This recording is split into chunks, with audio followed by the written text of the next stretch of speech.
नमस्कार, आप देख रहे हैं इंडिया टीवी। आपके साथ मैं हूं अर्चना सिंह।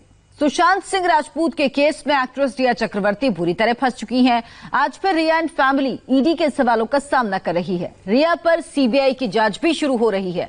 रिया ने इस केस पर सार्वजनिक तौर पर ज्यादा कुछ नहीं कहा, लेकिन वो खुद पर लगे आरोपों को गलत बता चुकी हैं। आज हमने रिया के दावे को सुशांत के परिवार, गवाहों, पुलिस, सुशांत के दोस्तों के बयान और एफिडेविट में दर्ज तथ्यों के आधार पर परखने की कोशिश की। ये रिपोर्ट आप देखेंगे तो समझ जाएंगे कि रिया कितना सच और कितना झूठ बोल रही हैं।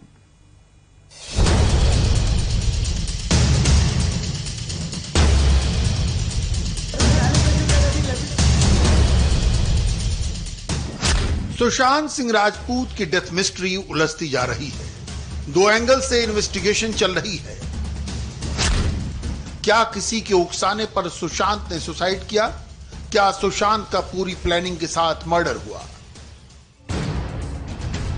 सुशांत की मौत पर सबसे ज्यादा उंगली उठ रही है उनकी गर्लफ्रेंड रिया चक्रवर्ती पर। सुशांत की फैमिली से लेकर सुशांत के दोस्तों तक के आरोपों के घेरे में है रिया चक्रवर्ती। रिया के रहस्य को समझने के लिए आपको कुछ बड़ी बातें समझनी होंगी। एक साथ बहुत एक्शन चल रहा है।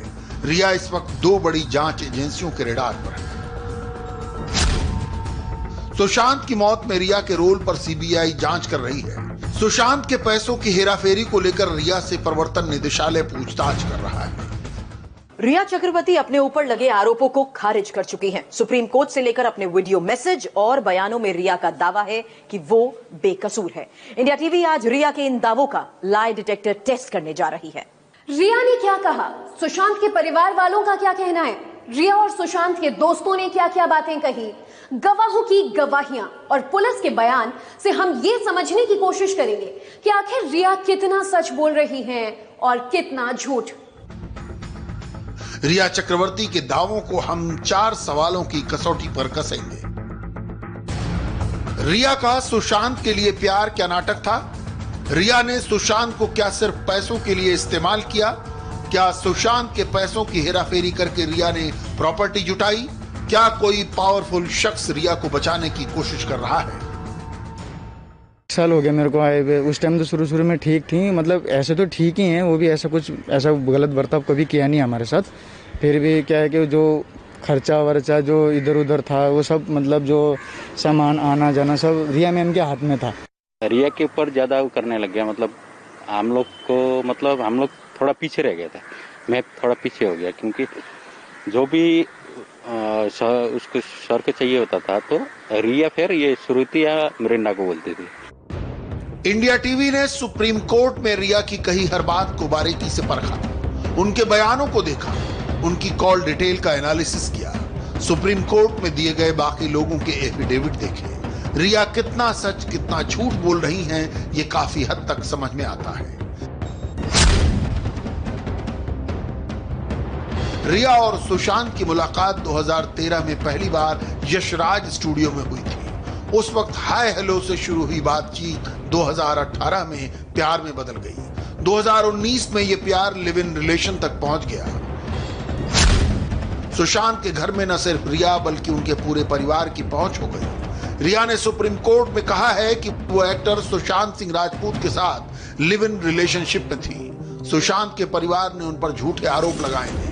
वो सुशांत की मौत के कारण गहरे सदमे में है। सुशांत की मौत के बाद उन्हें हत्या से लेकर रेप तक की धमकी मिल चुकी है। 8 जून को रिया ने सुशांत का घर अस्थायी तौर पर छोड़ा था। रिया चक्रवर्ती और सुशांत सिंह राजपूत 2019 से लिव इन रिलेशनशिप में थे, ये बात खुद रिया कह चुकी हैं। लेकिन अचानक 8 जून को रिया और सुशांत के बीच कुछ ऐसा हुआ कि रिया सुशांत का घर छोड़कर चली गई। उसके 6 दिन बाद सुशांत की मौत की खबर आई। रिया इसे लेकर भावुक पोस्ट करती हैं, उनकी तस्वीर डालती हैं और उन्हें मिस करने की बात भी कहती हैं। रिया का हालांकि ये कहना है कि वो सुशांत से अब भी बहुत प्यार करती हैं, लेकिन रिया ने जो कहा, जो सुनाया, क्या वो सच है? क्योंकि सुशांत को करीब से जानने वाले लोग ये कहते हैं, उनका ये मानना है कि सुशांत की जिंदगी में जब से रिया आई तब से वो बदले बदले रहने लगे। यूरोप में क्या हुआ वो हम लोग कोई नहीं जानता क्योंकि बाउंसर भी नहीं गया था। तो उधर की बात क्या हुई, उसके बाद ही ये डिप्रेशन में गया, या डेंगू हुआ था, डेंगू के बाद डिप्रेशन में चला। अगर कोई बंदा अगर हम लोग नॉर्मल बनता है। अभी अगर डेंगू होने के बाद डिप्रेशन में जाने वाली बात तो आती नहीं है। बीमार कैसे हुए थे सुशांत भाई? सुशांत दीपावली को गैस चला गया था, तब से मतलब ज्यादा ठीक था, आने के बाद बीमार हो गया था। अच्छा, कैसे, लेकिन क्या हुआ था उनको? वो डिप्रेशन में कैसे चले गए थे वो? सर एक तो इतना से आया, बीमार हो गया था और उस हॉस्पिटल ने नहीं किया था। सुशांत के परिवार का आरोप है कि रिया ने सुशांत से प्यार का नाटक किया, वो उनका सिर्फ इस्तेमाल करती थी। सुशांत के पिता का कहना है कि रिया ने सुशांत को उनके परिवार से दूर किया। रिया ने सुशांत के डिप्रेशन की बात छिपा कर रखी। रिया ने सुशांत को दवाओं का ओवरडोज दिया। मेरे को पूरा उम्मीद है कि सीबीआई की बहुत ही कॉम्पिटेंट क्रैक टीम लगी है इस मामले में और एकदम ये तह तक जाएगी और निकालेगी कि ये मर्डर था या सुसाइड था। दोनों में इनका रिया का हाथ डेफिनेटली है, क्योंकि मर्डर भी अगर था तो इनके ही रखे हुए स्टाफ सुशांत के चारों तरफ थे। हमने रिया और सुशांत को जानने वालों को भी खोजा, उनसे पूछा क्या सुशांत को किसी तरह की बीमारी थी। हमने सुशांत के दोस्त सैमुअल हॉकिंस से बात की। सैमुअल ने जो बताया उसके मुताबिक सुशांत खुदकुशी नहीं कर सकते। सुशांत खुद फाइनेंस देखते थे। जैसा मैंने उनको देखा है, मैं तो उनको हमेशा बहुत मेंटली स्ट्रांग देखा है और फिजिकली भी बहुत एक्टिव देखा है उनको। तो मैं तो खुद ही थोड़ा सा स्लाइटली उनसे मैं सीखता था हमेशा। तो मैंने तो कभी ऐसा उनको ऐसा कभी देखा नहीं, कभी सोचा नहीं कि वो मतलब कभी उनको पिक्चर नहीं किया कि वो ऐसा वीक है करके, क्योंकि हमेशा वो मेंटली मेरे को स्ट्रांग हमेशा दिखते थे। रिया कहती है कि वो सुशांत से प्यार करती हैं, वो डिप्रेशन में था, लेकिन ये कैसा प्यार कि सुशांत को रिया अकेले छोड़कर चली गई और उसकी कोई खैर खबर तक नहीं ली। अब सवाल यही है कि आखिर रिया ने सुशांत के प्यार का ऐसा सिला क्यों दिया। रिया और सुशांत की कॉल डिटेल से यह खुलासा हुआ है कि 8 जून से 14 जून के बीच दोनों के बीच कोई बातचीत नहीं हुई। यहां तक कि सुशांत की मौत के बाद रिया ने वहां मौजूद काम करने वाले लोगों से फोन कर सुशांत की कोई खबर भी नहीं ली, जबकि इन लोगों को रिया ने ही अपॉइंट किया था।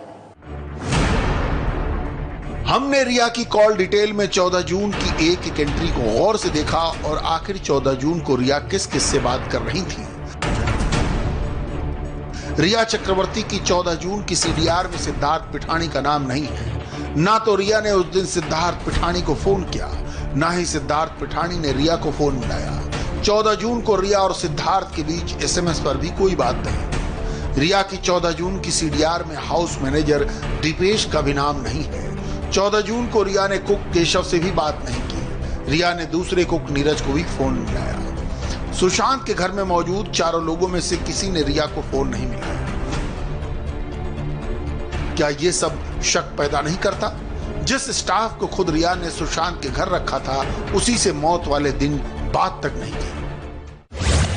कैसे बिंदु है जिसमें कि ये मर्डर भी निकल सकता है, और इस मर्डर, अगर ये मर्डर भी होगा तो उसके लिए भी रिस्पॉन्सिबल डेफिनेटली रिया ही होंगी, इसलिए कि रिया ने ही अपने स्टाफ को रख रखे थे।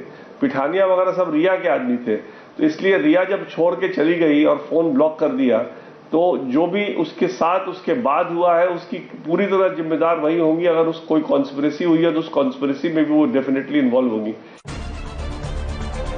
मुंबई पुलिस अपनी इन्वेस्टिगेशन में फाउल प्ले से इनकार कर रही है, लेकिन सुशांत के दोस्तों या फिर सुशांत के स्टाफ मेंबर, सबको दाल में काला लग रहा है।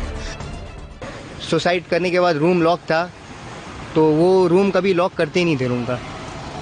रूम का जो लॉक होता है, बोल रहे थे कि सुसाइड करने का रूम लॉक हो गया था भीतर से, सुशांत सर ने ऐसा कर दिया।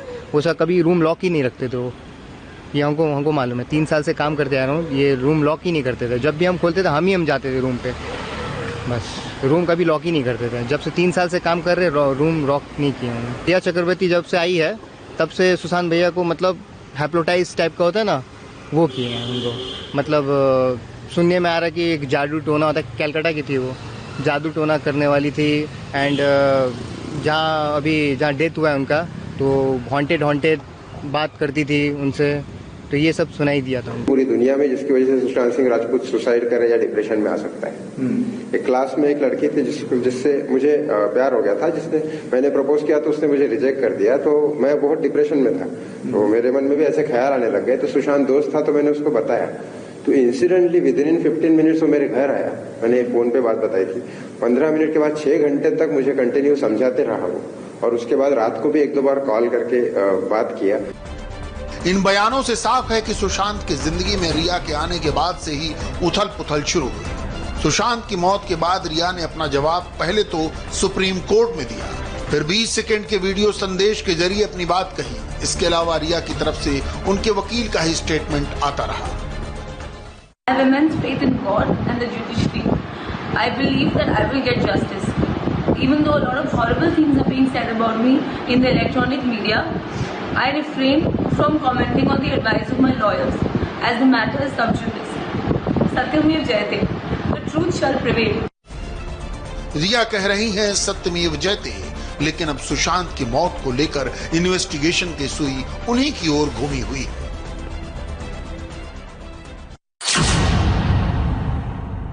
सुशांत के परिवार का बड़ा आरोप है कि रिया और उसके परिवार ने सुशांत के पैसे का इस्तेमाल किया। हालांकि रिया इन आरोपों को गलत बता चुकी है, लेकिन सुशांत के परिवार का साफ कहना है कि रिया एंड फैमिली सुशांत के पैसों का बेहिसाब इस्तेमाल करती रही है। सुशांत के पिता ने आरोप लगाया है सुशांत के अकाउंट से 15 करोड़ रुपए गायब होने का। अब सुशांत के अकाउंट डिटेल से पता चला है कि पिछले 1 साल में ये रकम खर्च की गई है, और सबसे हैरान करने वाली बात तो ये है कि इनमें से 3 करोड़ रुपए सिर्फ पिछले 3 महीने में इस्तेमाल किए गए। अब ईडी रिया की धन दौलत की पैनी पड़ताल करने वाली है। रिया की लाइफ स्टाइल महंगी थी। वो इतना बेहिसाब खर्च कर रही थी जब रिया के हाथ कोई फिल्म नहीं थी, कमाई का कोई बड़ा जरिया नहीं था। सुशांत के खाते में अक्टूबर 2019 में 4 करोड़ 64 लाख रुपए थे, जो दिसंबर 2019 में सिर्फ 1 करोड़ 64 लाख बचे थे, यानी 3 महीने में 3 करोड़ का खर्च। अब मिली बैंक डिटेल्स के मुताबिक यूरोप टूर पर सुशांत के साथ रिया अपने भाई शोविक को भी ले गई थी। यह सब समझना इसलिए जरूरी है कि क्या यह पूरा खर्च सुशांत की मर्जी से हो रहा था। यूरोप टूर पर 55 लाख रुपए खर्च हुए, एक पर्सनल ग्रूमिंग पर 5 लाख रुपए, 1 महीने में पूजा पाठ पर 3 लाख रुपए। और क्या एक बार ये कुछ उसको अपना नजर भी उतारा गया था क्या सुशांत का? मालूम नहीं सर, लेकिन पूजा किया था बस, नहीं मालूम है, नजर तो मुझको मालूम नहीं, पूजा हो गया था। कहाँ पे हुआ था भाई, ये कभी हुआ था? तो रिया के घर में हो गया था। अच्छा, तो घर में पूजा की, लेकिन ऐसा उसका नजर उतारा गया जब रिया के घर पे गए थे वो? नजर मतलब थोड़ा पूजा हो गया था, लेकिन किस चीज का था मेरे इतना एक्चुअली मालूम नहीं सर। रिया चक्रवर्ती ने साल 2018-19 में आईटी रिटर्न में अपनी इनकम 14 लाख बताई थी, यानी 1 महीने की आय 1,16,000 से थोड़ी ज्यादा। हालांकि आईटी रिटर्न के मुताबिक रिया के पास 3 लाख कैश था, 11 लाख अकाउंट में शो किए थे और 50,000 रुपए की ज्वेलरी डिक्लेयर की थी। सवाल यही है कि सुशांत की जिंदगी में आने के बाद सालाना 14 लाख रुपए कमाने वाली एक्ट्रेस रिया चक्रवर्ती की जिंदगी आखिर इतनी कैसे बदल गई। पिछले 1.5 साल में रिया 3 कंपनियों की मालकिन बन गई, मुंबई में करोड़ों के फ्लैट्स खरीद लिए, यहाँ तक कि फॉरेन टूर्स पर भी जाने लगी। आखिर रिया के पास इतनी धन दौलत आई कहां से? अब ईडी इस बात की भी तफ्तीश कर रही है।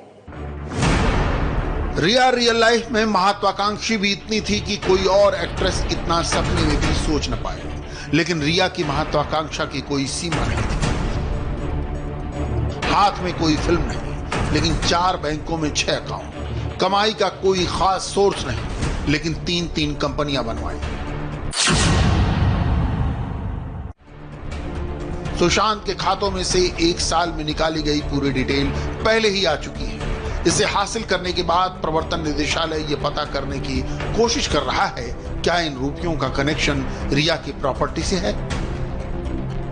रिया की पहली प्रॉपर्टी खार ईस्ट में है। यहाँ 322 स्क्वायर फीट का 1 BHK फ्लैट रिया चक्रवर्ती के नाम पर बुक है। मौजूदा कीमत है 1 करोड़। दूसरी प्रॉपर्टी जुहू में है, जिसकी कीमत इलाके के मार्केट रेट के हिसाब से 1.5 से 2 करोड़ के करीब है। और तीसरी नवी मुंबई में, जिसकी मौजूदा कीमत 50 लाख के करीब है। रिया की तीसरी प्रॉपर्टी मुंबई के उल्वे इलाके में है और ये घर रिया चक्रवर्ती के पिता के नाम रजिस्टर्ड है, जहां पर ईडी की टीम जांच कर चुकी है। हालांकि आपको बता दें कि उल्वे के इसी पते पर 2 और कंपनीज भी रजिस्टर्ड हैं, जिसमें बोर्ड ऑफ डायरेक्टर्स में सुशांत सिंह राजपूत भी शामिल है और इसे लेकर सुशांत के परिवार रिया पर धोखाधड़ी का आरोप लगा चुका है। ईडी अब रिया से इस बात की तफ्तीश में भी लगा हुआ है कि इन तीनों प्रॉपर्टीज को लेकर क्या क्या डिटेल्स हैं, इसे खरीदने के लिए रिया के पास पैसे कहां से आए और ये भी कि क्या परिवार के नाम पर इतनी ही संपत्ति है या कोई बेनामी संपत्ति भी है। ऐसा इसलिए क्योंकि जुहू के जिस फ्लैट में रिया का परिवार रह रहा है उसे लेकर भी तरह तरह के कयास जताए जा रहे हैं। रिया चक्रवर्ती अपनी फैमिली के साथ मुंबई के जुहू तारा रोड के इस प्राइम रोज अपार्टमेंट में रहती है। जुहू तारा रोड फिल्मी हस्तियों के आशियाने के तौर पर मशहूर है। ऐसे में सवाल है कि मुंबई के सबसे महंगे इलाके का फ्लैट रिया के नाम पर है या उसके परिवार के नाम। इसे खरीदा कब गया था? अब इस प्रॉपर्टी का कच्चा चिट्ठा भी ईडी जुटाने में लगी है। जुहू तारा रोड पर ये बिल्डिंग मौजूद है और अगर बाजार की कीमत की बात करूं तो अनुमाने तरीके पर इसकी कीमत तकरीबन 1.5 करोड़ के आसपास की है। बिल्डिंग की अगर बात करूं तो इस बिल्डिंग में जो फर्स्ट फ्लोर है उसके बी विंग में फ्लैट नंबर 102 पर 2 में चक्रवर्ती परिवार रहता है और यहाँ अभी भी परिवार ये पूरा मौजूद है। जुहू वाले इस फ्लैट में रिया अपने परिवार के साथ कई साल से रह रही है। इस फ्लैट की यादें सुशांत सिंह से जुड़ी हुई हैं। नवंबर दिसंबर में यूरोप के टूर से लौटने के बाद जुहू के इसी फ्लैट में सुशांत को रखा गया था, जब तक बांद्रा में 4 BHK का डुप्लेक्स फ्लैट किराए पर नहीं लिया गया। परिवार का आरोप है कि रिया चक्रवर्ती ही हैं जिन्होंने सुशांत के बैंक अकाउंट्स से जो भी ट्रांजैक्शंस हुए हैं उसमें रिया का ही जो है वो कब्जा था।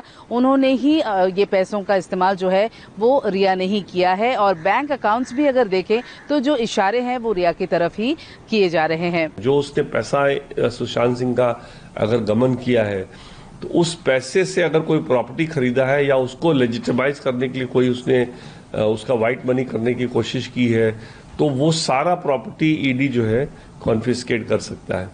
और सुनते हैं कि बहुत कैश विड्रॉल होता था सुशांत सिंह के अकाउंट से ऑफिस एक्सपेंस के बहाने और कोई ऑफिस चल नहीं रहा था, तो इसलिए ये सारा कैश कहीं ना कहीं रिया ने इस्तेमाल किया है और ईडी उसके तह तक जाएगा और ईडी को अगर मिलेगा इस तरह का कोई इन्वेस्टमेंट जो कि रिया अपने पैसों से एक्सप्लेन ना कर पाए, जो उनकी अर्निंग अलग से अर्निंग है, तो वो ईडी उसको जब्त कर सकता है और वो ये प्रोसीडिंग जो सीबीआई की प्रोसीडिंग से बिल्कुल अलग रहेगी।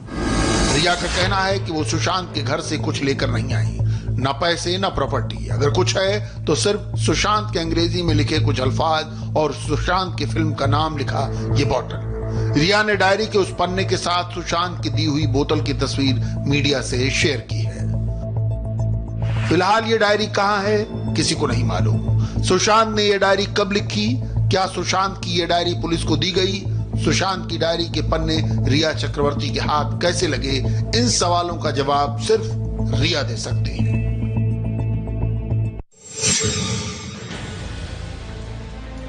रिया चक्रवर्ती को अभी ईडी के कई सवालों का जवाब देना है। ईडी जानना चाहती है कि रिया की फैमिली एंड कंपनी में सुशांत सिंह राजपूत की कितनी गाढ़ी कमाई लगी है। पहला शक, ईडी को शक है कि शेल कंपनियों के जरिए सुशांत का पैसा ट्रांसफर हुआ। दूसरा शक, इन शेल कंपनियों का संबंध रिया और उनके भाई शोविक से है। तीसरा शक, रिया के भाई शोविक की company front India for world foundation की ITR में भारी गड़बड़ियां हैं। चौथा शक, रिया और उनकी कंपनी के खातों से भी पिछले 2 साल में पैसा शोविक के अकाउंट में ट्रांसफर हुआ। ईडी रिया के भाई शोविक से शनिवार को 18 घंटे तक पूछताछ कर चुकी है और इस केस की जांच जिस तरह से आगे बढ़ रही है, रहस्य बढ़ता जा रहा है। मुंबई पुलिस और बिहार पुलिस के बाद रिया अब ईडी और सीबीआई के रडार पर है। रिया की संपत्ति का लेखा जोखा हो रहा है, रिया की कंपनियों का काला चिट्ठा खंगाला जा रहा है, रिया की प्रॉपर्टीज की पैनी पड़ताल की जा रही है। लेकिन इस बीच सवाल यह भी उठता है कि क्या रिया को कोई बचा रहा है? क्या कोई ऐसा पावरफुल शख्स है जिसका हाथ रिया पर हो? रिया को लेकर ये सवाल इसलिए भी उठ रहे हैं क्योंकि मामूली कमाई वाली रिया महंगे वकील के जरिए केस लड़ रही है। मुंबई पुलिस पर भी जांच में रिया को लेकर नरमी दिखाने के आरोप लग रहे हैं। मुंबई पुलिस को रिया पर अब तक कोई शक नहीं हुआ। सुशांत केस में जांच को लेकर लड़ाई कोर्ट में भी लड़ी जा रही है। रिया चक्रवर्ती ने जो एफिडेविट सुप्रीम कोर्ट में दिया है उसके मुताबिक उसने सुशांत के साथ कोई जालसाजी नहीं की है। सुशांत से प्यार करती थी, धोखाधड़ी नहीं की। सुशांत के पैसों से उसका कोई लेना देना नहीं है। वहीं सुशांत के पिता ने सुप्रीम कोर्ट में जो हलफनामा जमा किया है उसमें बताया है सिद्धार्थ पिठानी पहले से रिया से प्रभावित रहा है। खुद रिया भी सुशांत केस की सीबीआई जांच चाहती थी। सीबीआई को जांच के आदेश के बाद अब केस की मुंबई ट्रांसफर की जरूरत नहीं है। सुप्रीम कोर्ट में तीसरा एफिडेविट महाराष्ट्र सरकार की ओर से दाखिल हुआ है। मुंबई पुलिस ने सुप्रीम कोर्ट को सील बंद लिफाफे में अपना जवाब सौंपा है, जिसमें बांद्रा पुलिस के इंस्पेक्टर भूषण महादेव की तरफ से जवाब आया है। इंस्पेक्टर भूषण महादेव ही सुसाइड के बाद सुशांत के कमरे में पुलिस की ओर से गए थे। इंस्पेक्टर ने बताया है कि जब मैं पहुंचा तो सुशांत का शव बेड पर पड़ा था, यानी पुलिस ने भी सुशांत की लाश को लटके हुए नहीं देखा। इंस्पेक्टर भूषण के मुताबिक सुशांत की बहन और 4 लोग घर में मौजूद थे। महाराष्ट्र सरकार का कहना है कि सुशांत के परिवार ने मुंबई में एफआईआर दर्ज नहीं करवाई। सीबीआई जांच में भी जल्दबाजी दिखाई गई है। यानी साफ है कि महाराष्ट्र सरकार सुशांत केस की सीबीआई जांच के विरोध में है। इस बीच शिवसेना नेता संजय राउत ने सुशांत और उनके परिवार पर बहुत बड़ा बयान दिया है। इसे भी सुनना जरूरी है। ये मेरी जानकारी है और ये सच। उनके फैमिली में क्या चल रहा था वो भी एक जांच का, वो बिहार में खास। कितने बार सुशांत अपने पिता को मिलने गया था पटना में। आप देखिए उतना आप प्यार, जो आपको शौक, हाँ सदमा, ये सब शब्द मैंने देखे हैं उनके। मुझे संवेदना है पिता के बारे में, लेकिन बहुत सी बातें ऐसी है जो सच आप सामने आएगा। ये बयान ऐसे वक्त आया है जब सोशल मीडिया पर रिया की ओर से जारी सुशांत के कुछ व्हाट्सएप चैट्स के स्क्रीनशॉट्स वायरल हो रहे हैं। इसमें दावा है कि सुशांत अपनी बहन से परेशान थे। इस स्क्रीनशॉट में दावा किया गया है कि ये रिया और सुशांत के बीच की बातचीत थी और टीम रिया की तरफ से ये बताने की कोशिश हो रही है कि सुशांत और उसके परिवार, खासकर बहन प्रियंका के साथ ताल्लुकात काफी खराब हो गए थे। हालांकि इंडिया टीवी ने अब तक सुशांत से जुड़े जितने भी लोगों से बात की है, सबका यही कहना है कि सुशांत का अपनी बहनों से काफी गहरा प्यार था। जाहिर सी बात है, रिया चक्रवर्ती इमोशनल दाव खेल रही हैं। पहले सुशांत की डायरी का पन्ना और अब सुशांत के साथ की गई चैट को साझा करके रिया चक्रवर्ती सिंपैथी बटोरने की कोशिश कर रही हैं। रिया कितना सच बोल रही हैं और कितना झूठ, ये तो जांच के बाद ही पता चलेगा। लेकिन मुंबई पहुंचकर बिहार पुलिस ने जो कुछ सुराग और सबूत जुटाए वो सब अब सीबीआई को हैंडओवर कर दिया है। अब ईडी के साथ साथ सीबीआई का भी शिकंजा रिया पर कसता जा रहा है। और ईडी ऑफिस में रिया एंड फैमिली से इस वक्त पूछताछ हो रही है। इस खबर पर लगातार हमारी नजर बनी हुई है। यहां हम अभी एक छोटे से ब्रेक के लिए रुकेंगे। ब्रेक के बाद इसी खबर पर आपको अपडेट देंगे।